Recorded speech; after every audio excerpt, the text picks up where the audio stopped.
Hey, David here with Guide Recommended. We're gonna talk next and tying. These guys are so fast and easy to tie. The squirmy worm, probably the definition of a junk fly. You could probably maybe make the argument for just fly fishing with beads, but squirmy worms, easy to tie. I can get like 10 dozen out of that little gob of rubber right there. Let's get into the close-up real quick, and as always, if you can, I would appreciate if you could subscribe. Got a lot of good things coming this year. Tying flies, and we're going to jump into a whole bunch of kind of how-to fly fish stuff. So I want you to stay tuned. Thanks. All right, let's tie up the squirmy worm. Kind of a tough material to handle, but a gentle wrap is the trick. So I have a size 10 caddis with, a slightly bent hook. I've also used egg hooks. I've also put on a 1/8 inch Cyclops bead from Hairline. So I got that on my hook already. Using some red number 6/6/0 Vivus red thread.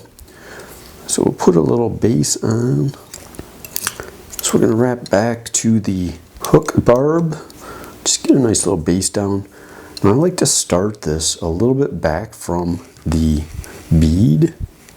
I will cut my squirmy material basically in half. I'm going to tie this in twice. So with a threader, stick that through, put our squirmy worm. I like to pull it kind of, I'm not yanking right now.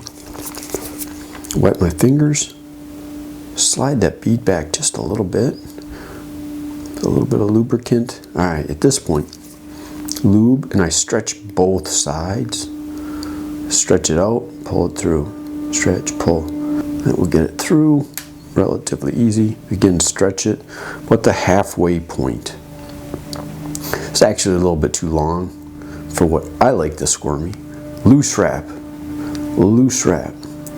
Loose wrap. I mean less than the weight of the bobbin here. Now I got the squirmy material pulled back towards me. Not really hard pull, but I'm going to say a half the distance it's capable. Loose wrap, right? And that will roll the material back up onto the top.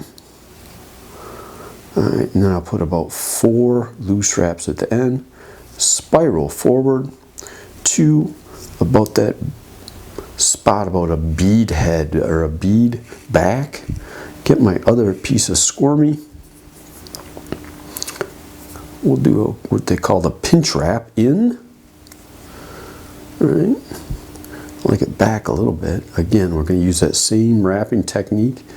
Pulled towards me, rolls up on top. 4 loose wraps at the end, back to behind the bead. Now we're going to wrap our squirmy material on top of that. Wrap it forward, gives it a nice gummy little body. Loose wrap here. Loose wrap again. Pull it just a little bit, not so much that it's going to spring back under. Holding that. There we go. Bunch of loose wraps on there to give the head cement a little something to hold on to. A very loose whip finish, right? Very loose. So we'll go 1, 2, 3, 4. Pull that squirmy out. Cut that. I don't set that real hard. I'm not pulling hard on that at all. Just a loose nip. I even leave a little bit of tag there. And then you want to use water-based head cement. So Loon head cement is a water-based material. I will get my bodkin, just a little dip in there. Roll that around on those threads. We're about done. I'm going to trim off a little bit of this tail. I like it to be about even with the front, right there. Squirmy worm.